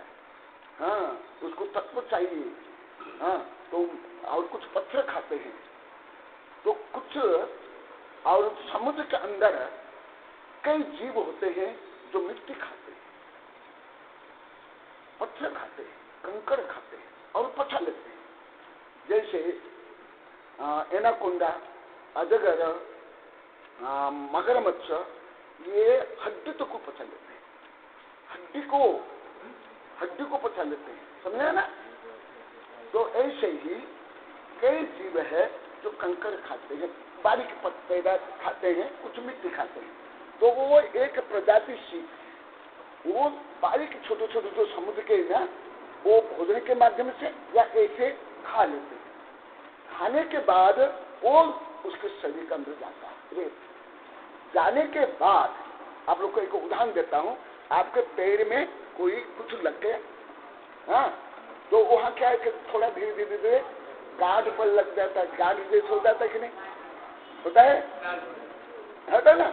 तो वो क्या, वो शरीर की रक्षा के लिए वहाँ एक रासायनिक स्राव होता है उसके शरीर में, जिससे वो उसके कारण, उस रेत के कारण उसको क्षति नहीं पहुंचे, तो वो क्या उसके ऊपर कवर हो जाता है। जैसे फॉर एग्जाम्पल ये जो क्या नाम बोलते, रेशम क्या है जानते हो? रेशम क्या जानते हो?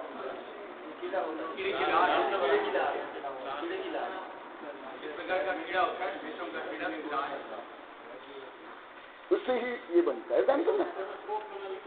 हाँ, 300-400 मीटर एक कीड़ा बना लेता है, इतना धागा 300-400 मीटर। मैं देखा भी हूँ वहाँ कर्नाटक महाराष्ट्र में। हाँ देखा होंगे। हाँ, तो वो कोई ये नहीं है, वो तो लाड़। ऐसे क्या होता है, वो रासायनिक साब होता है, जिससे वो रेत के कारण उसके शरीर को क्षति नहीं पहुंचे, परंतु वो रासायन उसके ऊपर ऐसे कवर होते होते होते होते क्या बन जाता है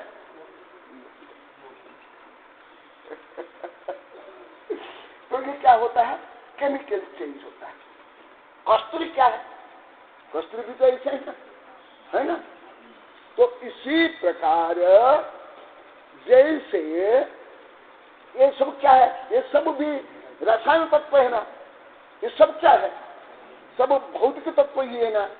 तो भगवान का जो शरीर है, जन्म से लेकर के 12वां गुण स्थान तक, पहला कल्याण से लेकर के 4 कल्याण तक और 4 ज्ञान तक औदार्य के शरीर रहता है। क्या रहता है, वो उदारी के सही है। परंतु जब घाती कर्म नष्ट होते हैं और ध्यान से घाती कर्म के साथ साथ निगुदे जीव निकल जाते हैं। और एक देखा आप लोगों को इस किताब में लिखा हूं, जो अभी गोदावरी साहब होते तो उनको बहुत आनंद आता, कल बहुत दुखी हो गए, बोले गुरुदेव मेरा ही बिल आ रहा है तो जा रहा हूँ, क्या करूँ, ये करो जल्दी। तो ये देखो अभी आप लोग को बताता हूँ, जो बैक्टीरिया वायरस उत्पन्न होते हैं उसके लिए उसी प्रकार वातावरण चाहिए। हा? तो ये जो सप्त धातु में ही ये बैक्टीरिया वायरस उत्पन्न होते हैं। जैसे अभी आप लोग को बताया घी में जल्दी उत्पन्न नहीं होते हैं, परंतु दही, दूध, मक्खन ये सब जल्दी उत्पन्न होता है, वहां उसी प्रकार वातावरण बनता है, केमिकली चेंज होता है। इसी प्रकार सप्त धातु में आप लोग तो मालूम है, हाँ, खून, मांस, मज्जा, हड्डी, वीर्य, ये सब। तो उसमें जो धातु है उस धातु में निगोदीय जीव उत्पन्न होने की क्षमता है। ये विज्ञान में भी सिद्ध है, जैन धर्म में सिद्ध है और प्रैक्टिकल भी। परंतु जब धातु नष्ट हो जाती है तो निगोदीय जीव कहाँ रहेंगे, उनका आधार कहाँ है, उनका भोजन कहाँ है, कहाँ रहेंगे, एकदम निगोद से रहित भगवान का शरीर बन जाता है। और सप्त धातु से रहित होने के कारण एकदम शरीर का बंधन स्फटिक, जैसे आप लोग को अभी साइंस के उदाहरण दिया ना, मोती का, हीरा का, ये सब का, ऐसे वो चेंज हो जाता है। और कुछ उदाहरण देता हूँ आप लोग को, गुड़ से लेकर के मिश्री तक देखोगे, गुड़ का कलर कैसे रहता है और मिश्री का कलर कैसे रहता है,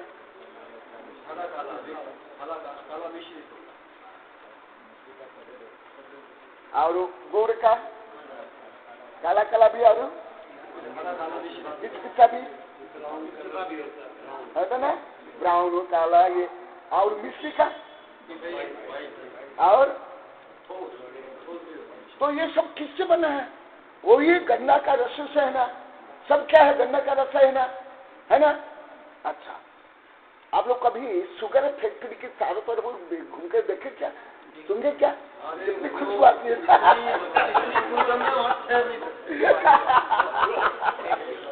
निकलती है ट्रेन में जाते हैं, तो भोपाल तक आता हूँ, फैक्ट्री से जो वो स्टेशन आता है और गुड़ जब पकाते हैं, गुड़ में कितनी सुगंध आती है। देखो फॉर एग्जाम्पल, वही ये गन्ना के रस से गुड़ से लेकर के मिश्री तक बनता है, और उसका जो मल निकलता है बाहर निकाल देते हैं, कितनी बदबू आती है, और उसी क्या बनाते हैं, शराब बनाते हैं, है ना। और वही जब मिश्री बन जाता है तो 12वें गुण स्थान तक, फॉर एग्जाम्पल हमारा शरीर गन्ना का रस या गुड़ बराबर ना, आगे चेंज होते होते, केमिकल चेंज होते होते कहाँ, क्षीण दोष 12वां गुण स्थान के अंतिम में वो क्या वजह था, सप्त धातु विवर्जित सुधा स्फटिक संकाशम। सप्त धातु क्यों, जो गन्ना के रस में जो अन्य जो तत्व है उसको विभिन्न प्रक्रिया से फॉस्फोरस डाल करके, पहले क्या डाल रहे, भिंडी के रस से है ना, भिंडी के रस से, अभी फॉस्फोरस डाल करके और ताप से, गर्मी से, हाँ, वो सब मल को निकाल देते हैं।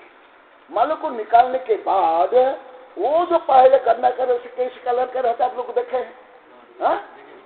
फिर गुड़ कैसे कलर का रहता है, चीनी कैसे कलर का रहता है, फिर शक्कर, और शक्कर पारदर्शी है कि गुड़ पारदर्शी है, हाँ, ऐसे यहाँ भी होता है।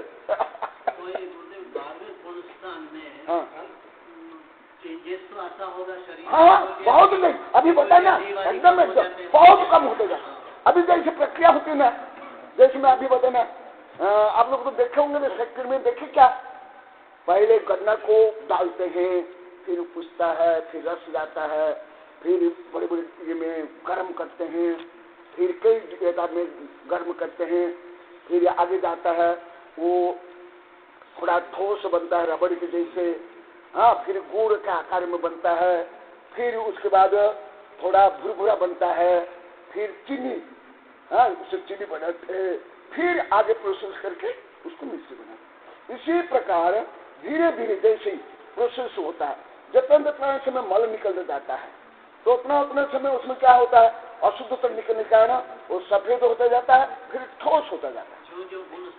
एकदम एकदम एकदम एकदम कम होता जाएगा। अब धातु भी, सप्त धातु भी, निगोदिया भी और सप्त धातु भी, दोनों होते होते होते 14 गुण स्थान में स्फटिक पारदर्शी। इसीलिए भगवान मुख्यतः उत्तर दिशा या पूर्व दिशा की ओर मुंह करके विराजमान होते हैं या खड़े होते हैं। 2 आसन में ही जाते हैं, 2 ही आसन, पद्मासन और मुख कितने दिशा में दिखाई देता है, क्यों? ये पारदर्शी होता है। पारदर्शी होने के कारण ये चतुर्मुख दिखाई देता है। इसीलिए जो अभी कल बताया जाएगा, अभी यहाँ थोड़ा सा पढ़ना, जो अभी पढ़ाया जाएगा, इसलिए वहां सप्त धातु और निगोदिया जी नहीं होने के कारण और घाती कर्म के अभाव से अत्यंत भगवान भोजन नहीं करते हैं। भोजन करने के जो कारण है वो नहीं है। हाँ, जैसे गन्ने के रस से गुड़ और चीनी बनती है, उस प्रक्रिया में इट विल टेक टाइम, चाहे आधा घंटा, जो भी लगे। लेकिन जब बाहर गुणस्थान तक ये शरीर होता ही रहता है, लेकिन 13वें जैसे परम होता है उसमें टाइम मिलता 5 अक्षर तक ही गुरुदेव बोलते नहीं, वो तो 14वां, वो 14वां वाला, वो आई रिलीज है ना, वो 14वां के लिए। कोई समय नहीं लगता, वो तो हर समय लगता है, परंतु जो आप जो बता रहे हो वो 14वां के लिए, वो 14वां ना, आहार नहार उसका कारण है। अभी कल बताऊंगा, तो भी आपके जिक्र से बता देता हूँ, अब थोड़ा बता देता हूँ। जैसे फॉर एग्जाम्पल ये गीली घास, उसको जला और हार्ड को कोयला जो जला दिया जाता है उसको जला, तो क्या होगा? जो गीली घास है, गीली लकड़ी है, उससे ज्यादा धुआं निकलेगा। और जो हार्ड को कोयला जिसको जला दिया जाता है एक बार, उसमें कोई नहीं लगेगा, क्योंकि उसमें कार्बन है। साइंस के अनुसार कार्बन, माने आपकी भाषा में धुआं, हाँ, वो धुआं उससे निकलता है। परंतु हार्ड कॉपी में क्या आता है, उसको जला कर, इसमें तो उसमें कार्बन पहले ही कम रहता है, फिर जला कर निकाल देते हैं, फिर उसमें धुआं नहीं निकलता है। इसी प्रकार वहां होता है। अभी साइंस में मैं एक दिन बताया था, हम लोग जो भोजन करते हैं उसके 3-4% ही हम पचा पाते हैं, और घड़ियाल है 70-75% पचा लेता है। इसलिए घड़ियाल एक बार खाने के बाद 3, 4, 5, 6, 7 महीना तक नहीं खाता। इसी प्रकार भोग भूमि में हमसे बड़ा सही तो भी कितना कम खाते हैं, जो इसमें कई कारण में कल बताऊंगा, ये कल आएगा थोड़ा ये पढ़ाने के बाद। ये क्या होता है साइंस के अनुसार, जैसे इतनी यूरिया यदि उसको बम बनाते हैं ना, 1000 टन कोयला जलाने पर जो ऊर्जा उत्पन्न होती है, इतनी यूरिया से उतनी ऊर्जा उत्पन्न, समझ रहे हैं ना? हाँ? जैसे आपके यहाँ जो बिजली आती है ना, कोटा से आती है, तो वहाँ 2-3 प्रकार के बिजली है। एक मेरा शिष्य है, अभी आया था, वो भी परमाणु बिजली घर में है। मैं अभी उनको पूछ रहा था, आप लोग के सामने कुछ पूछ रहा था इस संबंधित। तो जो जिससे एटम बम बनाते ना, उसी प्रक्रिया से ये बिजली बनाया जाता है, परंतु उसको इस रूप में चेंज किया था, इलेक्ट्रिसिटी रूप में। तो जैसे वहां ही कोटा में 3 प्रकार की बिजली बनती है। एक पानी से, वो भी मैं देखा हूं, एक कोयला से और एक एटॉमिक। तो कोयला से बनता मैं देखा हूं, क्योंकि मेरा छात्रावास हुआ है, तो वहां बहुत निकलता है, बहुत निकलता है, और गर्मी में। और जो पानी बिजली है, अब देखा होंगे ऊपर से पानी गिरता है, टर्मिनल घूमता है, फिर वहां से बिजली निकल, वहां कोई धुआं निकलता है क्या? देखा आप लोग? हाँ, फिर जो बिजली एटॉमिक बिजली है, वो क्या करते हैं, उसको फ्यूजन करते हैं। हाँ, तो उससे एटॉमिक एनर्जी लगती है। तो जो हम भोजन करते हैं, हमारा शरीर उसको पूरा पचा नहीं पाता है। इसलिए हम जो भोजन करते हैं उसका लगभग 95% मल द्वारा, पेशाब द्वारा, थूक द्वारा, पेशाब द्वारा, पचन द्वारा निकल जाता है। परंतु भोग भूमि के और जो सलाका पुरुष, वो जो भोजन करते हैं, उनका शरीर पूरा उस भोजन को ऊर्जा रूप में कन्वर्ट कर लेता है। हाँ, तो मतलब तो रहता ही नहीं। फिर निकले ने कहा, जैसे फॉर एग्जाम्पल, जिसको पेचिस रोग हो जाता है, कितना बार जाता है सोच? जितना वो खाया होगा, पिया होगा, उससे भी ज्यादा निकलता है। क्यों? वो खाया पिया तो वो पचता नहीं, फिर उसके साथ शरीर के जो तत्व भी सब गल करके निकलता है। ऐसे तो हम जितना अधिक पचा पाएंगे, कम भोजन में भी हमें वो ऊर्जा मिल जाएगी। तो हमारा शरीर, हमारा स्टोमक ऐसे नहीं बना, हम उसको पूरा पचा सकते हैं। परंतु जो सलाका पुरुष है, उनका शरीर, उनका डाइजेस्ट सिस्टम ऐसे है, पूरा पचा लेते हैं। इसलिए वो मल विसर्जन करते ही, मल बनते नहीं, विसर्जन कैसे करेंगे? कैसे होता है? पढ़ा कहाँ गया? हाँ, पढ़ा, यहाँ से पढ़ा। यही विषय को इसमें बहुत लंबा चौड़ा दिया हूँ। अभी जो आगे आएगा ना, जो ये जो आहार, वो आहार जो एक कल में बताया था, अलग अलग आहार, एक केंद्रीय से सब आहार करते हैं, उसको इसमें बहुत विस्तार से लिखा गया है। वनस्पति कायिक जीवों की उत्पत्ति, स्थिति, समृद्धि एवं आहार। तीर्थंकर देव के शासन निर्गंध प्रवचन में आहार परिक्रिया नामक एक अध्ययन है, जिसका अर्थ भाव यह है, इस समग्र लोक में पूर्व आदि दिशाओं तथा ऊर्ध्व आदि दिशाओं में सर्वत्र 4 प्रकार के बीजकाय वाले जीव होते हैं। उनके नाम इस प्रकार है: अग्रबीज, मूल बीज, पर्व बीज एवं स्कंद बीज। उन बीजकाई जीवों में जो जिस प्रकार के बीज से जिस अवकाश, उत्पत्ति स्थान अथवा भूमि, जल, काल, आकाश और बीज के संयोग से उत्पन्न होने की योग्यता रखते हैं, वे उस बीज से तथा उस अवकाश में उत्पन्न होते हैं। इस दृष्टि से कई बीजकाई जीव पृथ्वी योनिक होते हैं। पृथ्वी पर उस बीज और अवकाश से उत्पन्न होते हैं, उसी पर स्थित रहते हैं और उसी पर उनका विकास होता है। इसलिए पृथ्वी योनिक, पृथ्वी पर उत्पन्न होने वाले और उसी पर स्थित रहने व बढ़ने वाले वे जीव बीजकाई प्राणी कर्म के वशीभूत होकर तथा कर्म के निदान आदि कारण से आकर्षित होकर वही पृथ्वी पर ही वृद्धिगत होकर नाना प्रकार की योनि वाली पृथ्वियों पर वृक्ष रूप में उत्पन्न होते हैं। वे जीव नाना जाति की योनियों वाली पृथ्वियों के स्नेह स्निग्धता का आहार करते हैं। वे जीव जो कल बताया था संक्षिप्त में, अभी बताऊंगा, वो सुन लो पहले। हाँ, हम जैसा आहार करते सब नहीं करते हैं। हाँ, सब अलग अलग प्रकार करते हैं। कल बताया मैं संक्षिप्त में, इसमें विस्तार से इसमें बताऊंगा। वे जीव स्व शरीर, सन्निकृष्ट पृथ्वी शरीर, अप शरीर, भौम या आकाशीय जल के शरीर, तेजह शरीर, अग्नि की राख आदि वायु शरीर और वनस्पति शरीर का आहार करते हैं तथा वे पृथ्वी जीव नाना प्रकार के त्रस और स्थावर प्राणियों के शरीर को अचित्त प्रासुत कर देते हैं।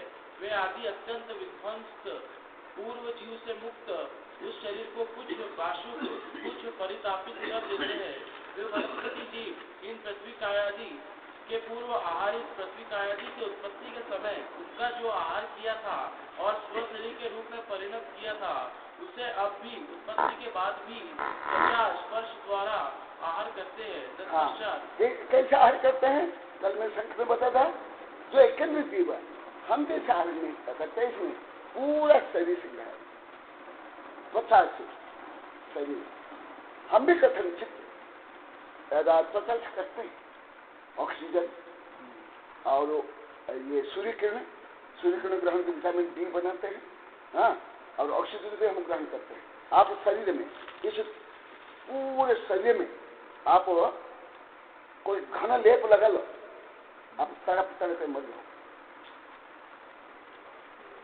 क्योंकि हम इसके माध्यम से क्या निकालते हैं? पसीने निकालते हैं, और कुछ हम सूर्य किरण और वायु भी ग्रहण करते हैं। तो हम बहुत कम, परंतु जो पेड़ है एकंद्रीय है वो त्वचा के माध्यम से, एकंद्रीय में कौन सी इंद्रिय है? स्पर्श इंद्रिय माने उसके माध्यम से आहार करते। केवल पेड़ जड़ से आहार नहीं ग्रहण करते, जड़ से ज्यादा ग्रहण करते हैं, हाँ, ज्यादा ग्रहण करते हैं, हाँ, परंतु पूरा पत्ती तक में, हाँ, पत्ती तक। तत्पश्चात उन्हें स्व शरीर के रूप में विपरिणत करते हैं और उक्त परिणामित विपरिणामित शरीर को स्वस्वरूप स्वसमान रूप कर लेते हैं। इस प्रकार वे सर्व दिशाओं से करते हैं। तो जैसे पेड़ है वो अपने डीएनए आरएनए कर्म विज्ञान के अनुसार या हमारा कर्म और हमारा शरीर के अनुसार, जैसे अभी आप लोग कुछ समय बताया था, एकंद्रीय भी पेड़ भी जीव है, उसके फल और ये है, परंतु त्रस्य जीव में वो रुधिर आदि रूप में परिणमन होगा भोजन, परंतु स्थावर जीव में रुधिर माने खून आदि रूप में परिणमन नहीं होगा। उन पृथ्वी योनि के वृक्षों के दूसरे मूल, शाखा, प्रशाखा, पत्र, पुष्प, फलादि के रूप में बने हुए शरीर में अनेक वर्ण, अनेक गंध, नाना रस, नाना स्पर्श के तथा नाना संस्थानों से संस्थित एवं नाना प्रकार के शारीरिक उद्गलों, रस, वीर्य आदि से विकुर्वित होकर बनते हैं। वे जीव कर्मों के उदय, एकेंद्रीय जाति, स्थावर नाम, वनस्पति योग्य, आयुष्य आदि कर्मों के उदय के अनुसार स्थावर योनि में उत्पन्न होते हैं। वनस्पति काय का दूसरा वेद, कई सत्व वनस्पति काय जीव वृक्ष में ही उत्पन्न होते हैं, अतएव वे वृक्ष योनि को होते हैं। वृक्ष में स्थित रहकर वही वृद्धि को प्राप्त होते हैं। पूर्वोक्त प्रकार से वृक्ष योनि वृक्ष में उत्पन्न, उसी में स्थिति और वृद्धि को प्राप्त करने वाले कर्मों के उदय के कारण वे वनस्पति काय के अंगभूत जीव कर्म से आकृष्ट होकर पृथ्वी योनिक वृक्षों में वृक्ष रूप में उत्पन्न होते हैं। वे जीव उन पृथ्वी योनिक वृक्षों से उन्हें स्नेह स्निग्धता का आहार करते हैं तथा वे जीव पृथ्वी, जल, अग्नि, वायु और वनस्पति के शरीर का आहार करते हैं। वे नाना प्रकार के त्रस और स्थावर प्राणियों के शरीर को अचित प्रासुक कर डालते हैं। वे परिविध्वस्त प्रासुक किए हुए एवं पहले आहार किए हुए तथा त्वचा द्वारा आहार किए हुए पृथ्वी आदि शरीरों को भी परिणामित बचाकर अपने अपने समान स्वरूप में परिणत कर लेते हैं। ऐसे हमने पढ़ा किताब में, ऐसे अफ्रीका में ऐसे पेड़ भी होते हैं जो मनुष्य को अंदर कवर करके उसको खत्म करते हैं। हाँ, बताऊंगा। मैं पहले भी पढ़ा, मेरे पास कई किताब भी है, पर कुछ से ज्यादा मैं अभी वैज्ञानिक फिल्म में देख रहा हूँ। ये जो जल और ये वायु से, हाँ, बता देता हूँ, वो भी बता देता हूँ। हाँ, वो भी बताऊंगा। मेरे पास किताब भी है और कई किताब भी है, और उससे ज्यादा तो मैं वैज्ञानिक फिल्म में डायरेक्ट देख रहा हूँ। ये देखे नहीं हमने। हाँ, मैं डायरेक्ट देखा अभी।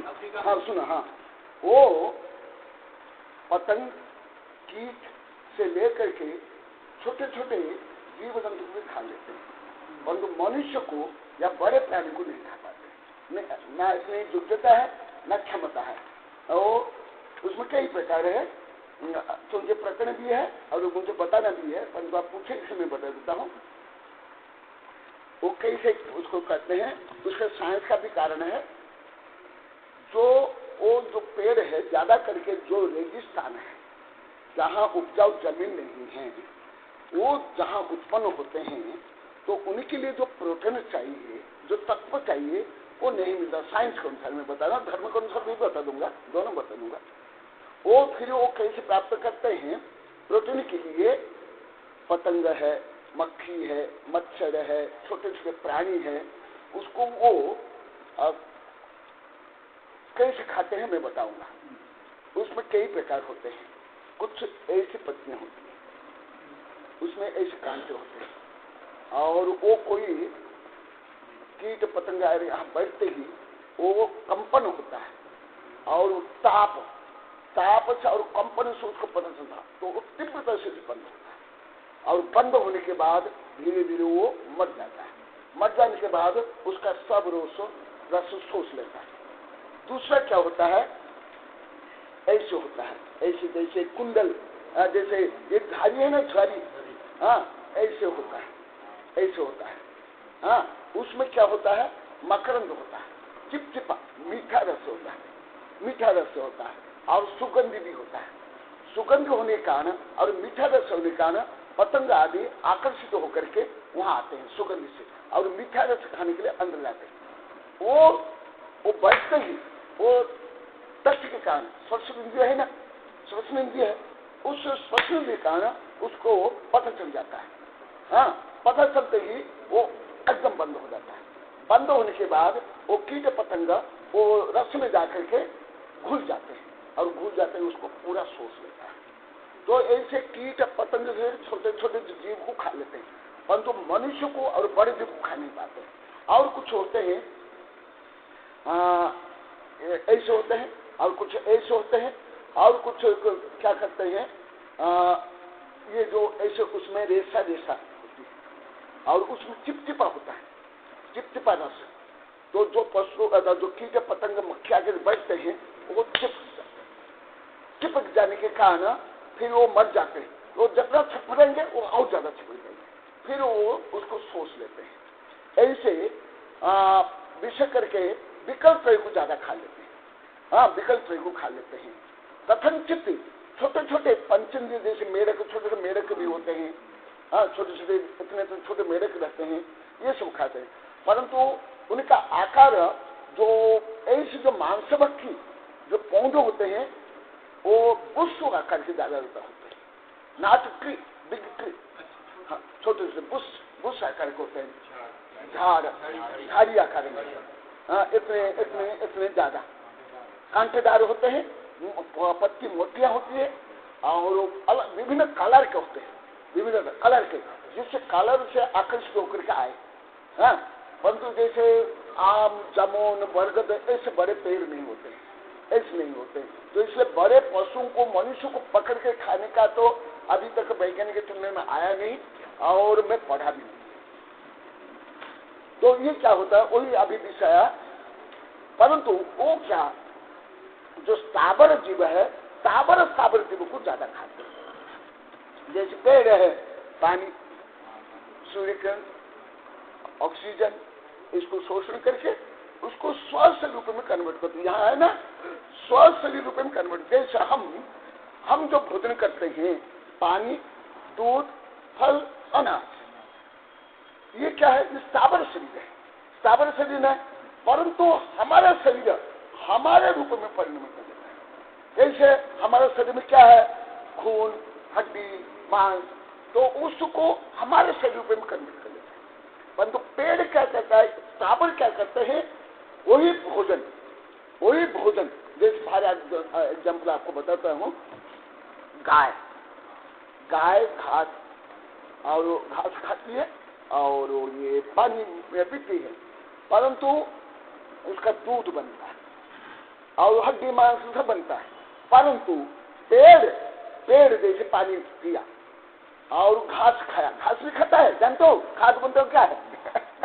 खाद सामान लोग ऐसे खाना नहीं, जो कल बताता, अभी विस्तार से बताऊंगा।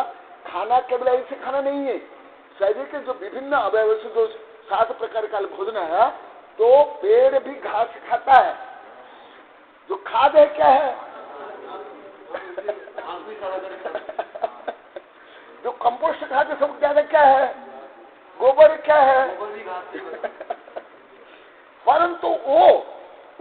ऐसी रासायनिक प्रक्रिया नहीं होती है। हमारे एक शास्त्र है भाव संग्रह, प्राकृतिक भाव संग्रह। हमारे साधु को मैं अभी 27-28 वर्ष पहले पढ़ाया था, इधर महाराष्ट्र में पढ़ाया था, तो उसमें ये सब बहुत अच्छा लिखा हुआ। माने स्थावर जीव का शरीर मांस नहीं है, भक्ष्य है। ये क्यों, इसको ये बताएगा, वो विषय में आप लोग को बता रहा हूं। तो यही विषय यहाँ बताएगा। जो स्थावर जीव जो ग्रहण करता है उसको अपने स्थावर शरीर में कन्वर्ट करता है। त्रस जीव जो भोजन ग्रहण करता है वो त्रसन शरीर में कन्वर्ट करता है। जैसे हम खाएंगे तो हमारे शरीर में जो सप्त धातु है उसी रूप में हमारा भोजन कन्वर्ट होगा, और एक केंद्र खाएंगे तो धातु रूप में नहीं होगा। यही मांस में और सावृद्धि में अंतर है, मेन अंतर है। यहाँ समझ आ रहा है आप लोगों को? यही अंतर है। कोई जैसे कुत्ते कहते ना कि गाय भी तो ये पानी पीती है और घास खाती है, तो वही इसी प्रकार पेड़ भी है, तो दोनों में एक नहीं। यहाँ यही केमिकल चेंज हो जाता है, यही परिवर्तन हो जाता है। वो अपने शरीर रूप में कन्वर्ट करते हैं, प्रसिद्धि बना अपने शरीर रूप में कन्वर्ट कर लेते हैं। विसर्जन भी करते ना, कार्बन डाइऑक्साइड क्या है, फिर जो गोंद निकलता है वो क्या है, और यहाँ तक कि अभी वैज्ञानिक ने सिद्ध कर लिया विषाक्त तत्व भी विसर्जन करते हैं। करेंगे, स्वाभाविक है। हाँ एकदम। जो गोंदा है ना, गोंदा क्या है? हाँ ये पैराग्राफ टाइम हो गया, कल पढ़ाऊंगा। वे सर्व दिशाओं से आहार लेते हैं। हाँ देखा, वो कहाँ लेते हैं? सर्व दिशाओं से। उन वृक्ष यौगिक वृक्षों के नाना वर्ण, गंध, रस और स्पर्श वाले अनेक प्रकार की संस्थानों, अवय रचनाओं से युक्त दूसरे शरीर भी होते हैं। हाँ। जो अनेक प्रकार के शारीरिक, शरीरगत रस, वीर्य आदि कुतूहलों से विपूर्वित विरचित होते हैं। हाँ। वे जीव कर्म के उदय के अनुरूप ही प्रति यौगिक वृक्षों में उत्पन्न। हाँ दूसरा एक और एक थोड़ा फंडामेंटल अंतर बता देता हूँ। त्रस जीवन में स्थावर जीवन में क्या अंतर है? उसमें फिर स्थावर में पृथ्वी काय, ये वनस्पति काय, वनस्पति कायक में अभी तो और बहुत विस्तार से कल बताऊंगा। वनस्पति कायक में विभिन्न अंगोपांग होंगे और त्रस में निश्चित अंगोपांग होंगे। जैसे पेड़ में लाखों करोड़ों अंगोपांग होंगे, होते कि नहीं? पत्तियां क्या है, शाखा प्रशाखा क्या है, फल फूल क्या है, और विभिन्न अंगोपांग है। परंतु जैसे हमारा निश्चित अंगोपांग, त्रस में निश्चित अंगोपांग होंगे। जिस जैसे हमारे निश्चित गाय में, बैल में, भैंस में निश्चित, परंतु पेड़ में ऐसी निश्चित नहीं है। क्या ये दोनों में भी अंतर पड़ जाता है। हो गया? हाँ, फिर कल बताऊंगा। बोधि समाधि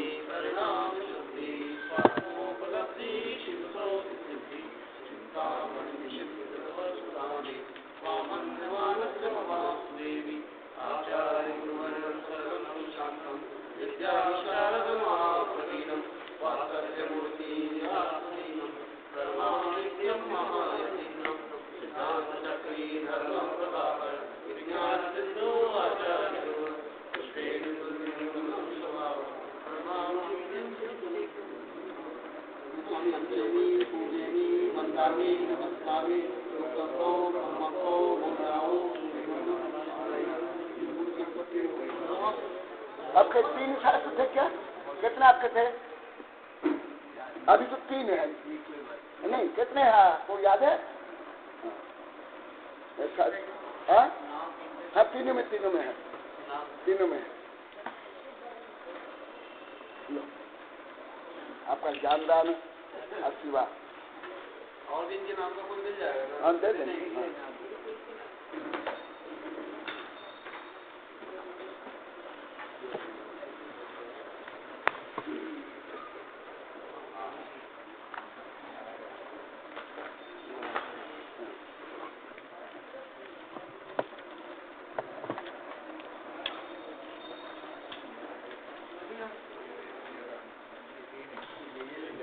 ये सब केला बनाना है।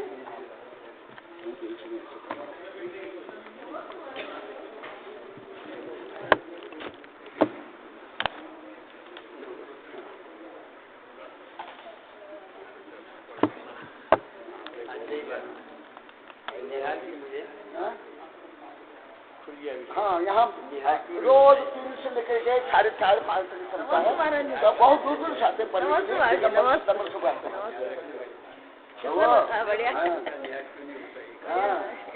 अभी सब गहन विषय है। हाँ, बहुत देखो बच्चे लेके आई है। हाँ, इसकी रुचि है। ऐसे भी वृक्ष होते हैं जिन पर इस तरह की हाँ हाँ हाँ हाँ हाँ हाँ हाँ हाँ हाँ, ये बहुत ये विचित्र है, बहुत सुंदर भी है। क्रिया करके देखा। ये सारे इसका मतलब क्या है, ये ऐसे पेड़ है वहाँ। हाँ हाँ हाँ ये 1500। हाँ, ये बताऊंगा, कल बताऊंगा। हाँ बताऊंगा। ये अभी वैज्ञानिक संगोष्ठी हुई थी ना। हाँ, क्या नाम यहाँ पर विज्ञान समिति में, उस समय में दिखाया था। हाँ, ये भी बताऊंगा कल। हाँ, ये ए भैया, ए श्रेणिक भैया, तेरा कौन सा है? तेरा क्या लेना है? देख, ये माता जी का ठीक है। ये तो मेरा है ना, फिर ले जाऊंगी।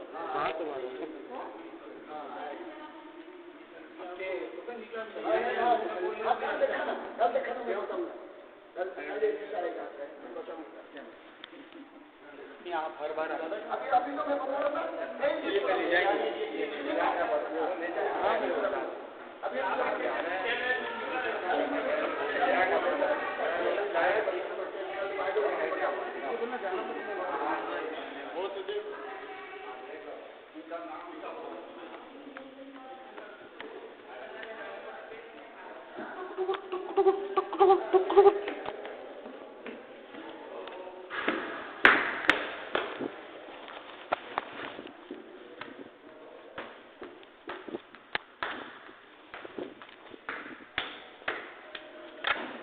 ब्रह्मदेवाय नमः।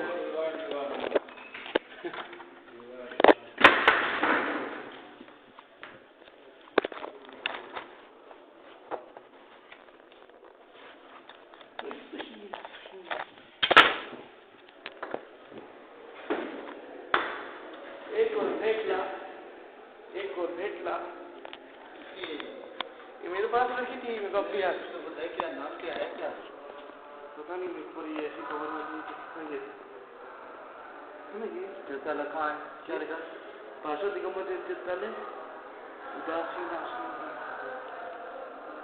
क्लियर नहीं। अशोक निकालिए।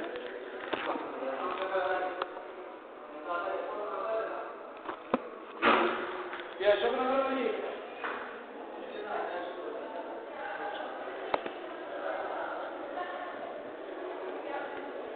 अशोक नगर की इनकी है क्या? हाँ, अशोक नगर की दे देंगे।